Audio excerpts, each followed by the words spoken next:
தினம் ஒரு தகவல், தினம் ஒரு ஞானம். பிரம்ம ரிஷி பிதாமக பத்ரிஜி அவர்களுக்கு நம் அனைவருடைய வணக்கத்தையும் நன்றியும் தெரிவிச்சுக்கிறோம். மார்கழி அப்படின்னு சொன்னா என்னன்னு தெரிஞ்சுப்போமா? மார்கழி ஆரம்பிச்சாச்சு. நமக்கு மார்கழி மாசம் அப்படின்னாலே என்ன சொல்லுவோம்னா, காத்தால சீக்கிரம் எழுந்து கோவிலுக்கு போகணும், பஜனைகள் பாடணும், அதுக்கப்புறம் கோலம் போடணும், இப்படிலாம் சொல்லுவோம். அர்த்தம் என்ன அப்படின்னா, மார்க்கம் அப்படின்னா பாதை. இது வந்து சமஸ்கிருதம். ஸ்ரீஷம் என்றால் மேலான நிலை, மேல்படியில் இருக்க வேண்டும். அதுதான் மார்கழி என்று ஆகிவிட்டது காலப்போக்கில். மார்கழி அது மேலான நிலைன்னா நம்ம வந்து எப்பயுமே கீழ்ப்படியிலேயே இருக்கக்கூடாது, மேல்நிலையை அடைய வேண்டும். மேல்நிலையை அடையணும்னா என்ன பண்ணணும்னா, நிறைய தியானம் செய்து மேல்நிலையை அடைய வேண்டும். இன்னொன்று வந்து என்னன்னு கேட்டா, மனிதனுக்கு 80% ஆக்சிஜன் தேவை. ஆனால் இப்ப இருக்கிற காலகட்டத்தில் ஒரு மாசுபட்ட ஒரு சூழ்நிலைகள், மாசுபட்ட ஒரு காற்று, மாசுபட்ட ஒரு எல்லாமே இருக்கும் பொழுது நமக்கு என்ன ஆகுதுன்னா, அந்த ஆக்சிஜனுடைய அளவு குறைகிறது. அதனால் தான் நமக்கு நோய் எதிர்ப்பு சக்தி குறைகிறது, நிறைய உடல் பாதிப்புகள் ஏற்படுகிறது. ஆனால்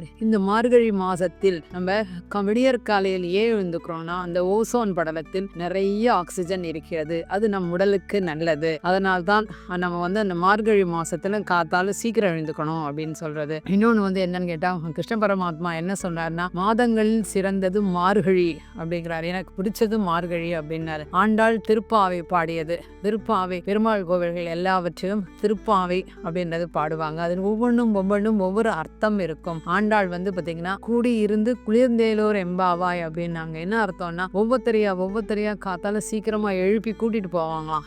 கூட்டிட்டு போய் உட்காந்து அந்த கிருஷ்ண பரமாத்மாவை அடைய வேண்டும் அப்படின்னு சொல்லி அந்த தியான நிலையிலே இருப்பாராம். அந்த கூடி இருந்து அப்படின்னு சொல்லும்போது நட்பு எவ்வளவு முக்கியமானது அப்படின்றது நமக்கு தெரியும். இன்னொன்று வந்து கோலம் போடுவது, அது எல்லாமே பார்த்தீங்கன்னா கைக்கான எக்ஸசைஸ், எல்லா நரம்புகளுக்கான கோலம் போடுது. இன்னொன்று பச்சரிசி மாவில் போட வேண்டும். இதை நம்ம வந்து முக்கியமாக பார்க்கணும். ஏன்னா எறும்புகளுக்கு உணவு அப்படின்னு சொல்லிட்டு அப்போ இந்த மார்கழி மாசம் நமக்கு வந்து அந்த ஓசோன் படலத்தோட எனர்ஜி நம்ம வாங்கிக்கிட்டு நிறைய நேரம் தியானம் செய்து, ஏன்னா இந்த ஆண்டாளோட எனர்ஜின்றது நமக்கு தெரியும். அவர் மீதமான ஒரு எனர்ஜி, ஒரு கிரேட் மாஸ்டர். அப்ப அந்த ஆண்டாளோட கனெக்ட் ஆகி நாம் தினமும் காலையில சீக்கிரம் எழுந்து தியானம் செய்தோம் ஆனால் நமக்கு ஆன்ம வளர்ச்சி என்பது நிச்சயம். நம் மேல்படியில், அதாவது பரமானந்த நிலை, பேரான்ம நிலை, நம்ம நிர்குணத்துல எப்பயுமே நிற்போம் அப்படின்றது கண்டிப்பாக உறுதி. ஏன்னு கேட்டா, ஒவ்வொரு பாசுரங்களும் ஒவ்வொரு அர்த்தம் வாய்ந்தது. அப்ப அந்த திருப்பாவை பாடல்களை நாம் தினமும் ஒன்றாவது பாடி அதனுடைய அர்த்தத்தை தெரிந்து கொள்வோம்.